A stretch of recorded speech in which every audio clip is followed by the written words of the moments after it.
Hey everyone, ये बात सच है कि भारत के इतिहास के काफ़ी पन्ने हमें हमारी सोसाइटी के पेट्रियार्कल माइंडसेट से रूबरू कराते हैं।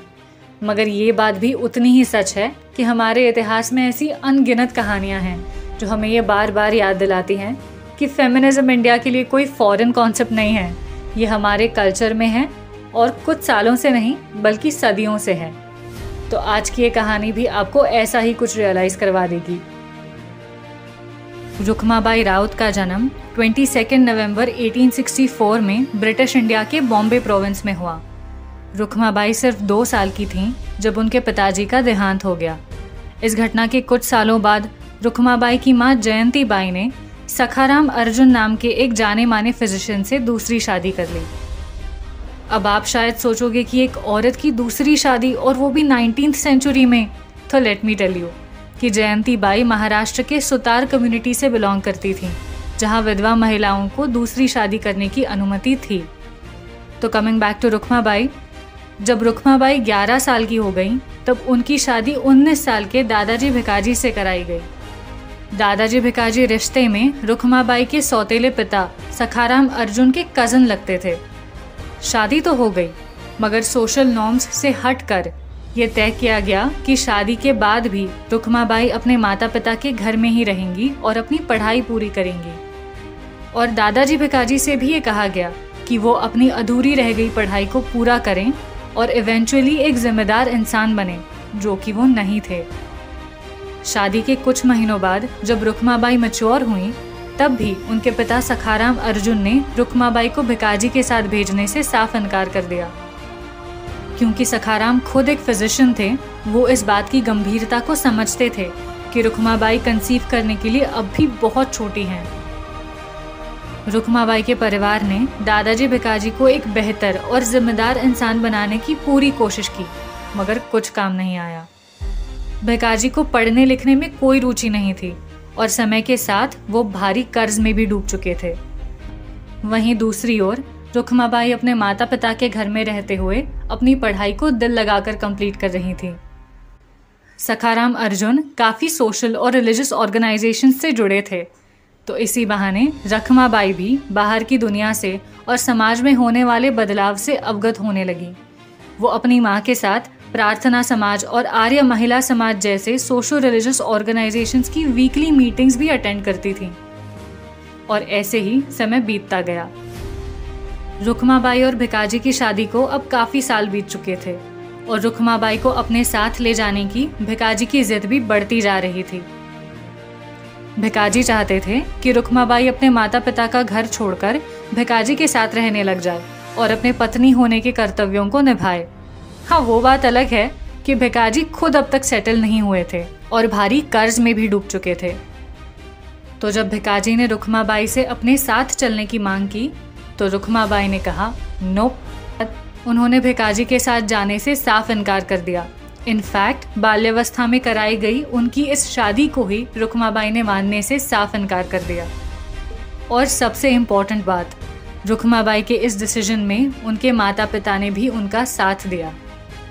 अब रुखमाबाई और उनकी फैमिली के इस डिसीजन से नाराज होकर भिकाजी ने इस मैटर को कोर्ट में ले जाने का फैसला किया और रुखमाबाई के खिलाफ बॉम्बे हाई कोर्ट में रेस्टिट्यूशन ऑफ कॉन्जुगल राइट्स के तहत केस फाइल कर दी।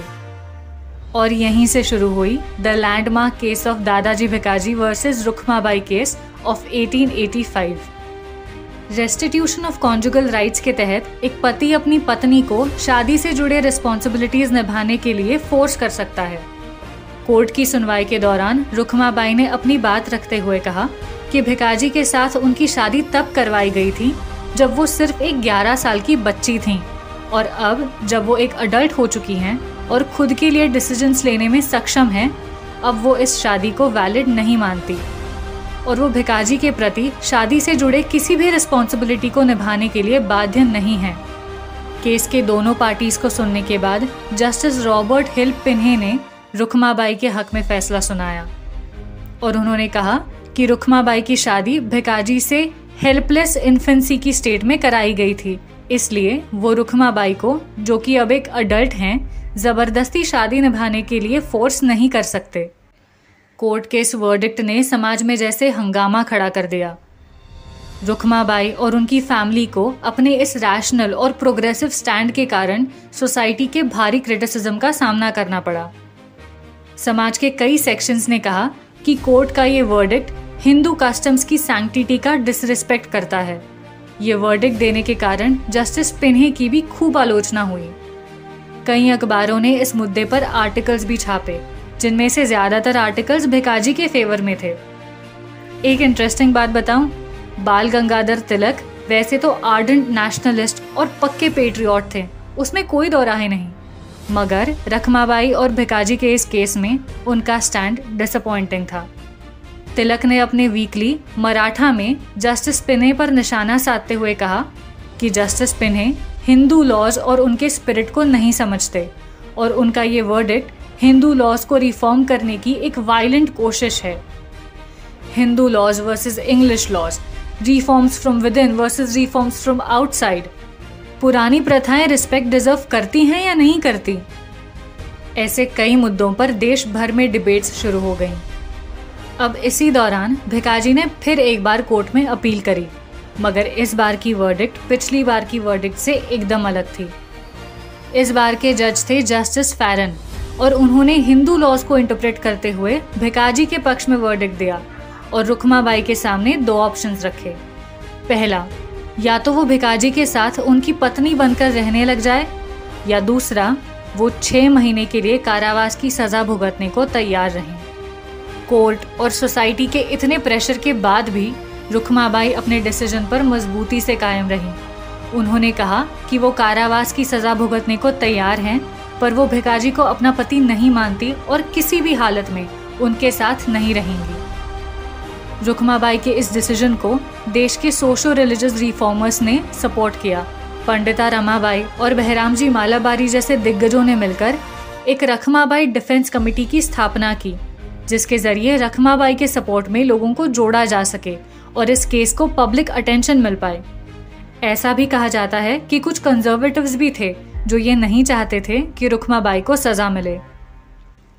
जब रुखमाबाई को अपने लिए सारे रास्ते बंद होते दिखाई दिए तो उन्होंने डायरेक्टली इंग्लैंड की रानी विक्टोरिया को खत लिखा और फाइनली क्वीन विक्टोरिया ने इस मैटर में इंटरवीन करते हुए कोर्ट ऑर्डर्स को ओवररूल किया और रुखमाबाई और भिकाजी की शादी को टर्मिनेट कर दिया।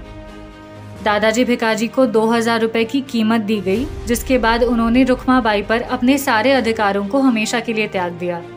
दादाजी भिकाजी वर्सेस रुखमाबाई के इस केस ने age of consent act of 1891 के लिए एक मजबूत फाउंडेशन तैयार करने का काम किया, या यूं कहिए कि ये केस ही age of consent act of 1891 के पारित होने का कारण बनी। इस एक्ट के अंतर्गत एज ऑफ कंसेंट यानी सहमति की उम्र को 10 साल से बढ़ाकर 12 साल कर दिया गया।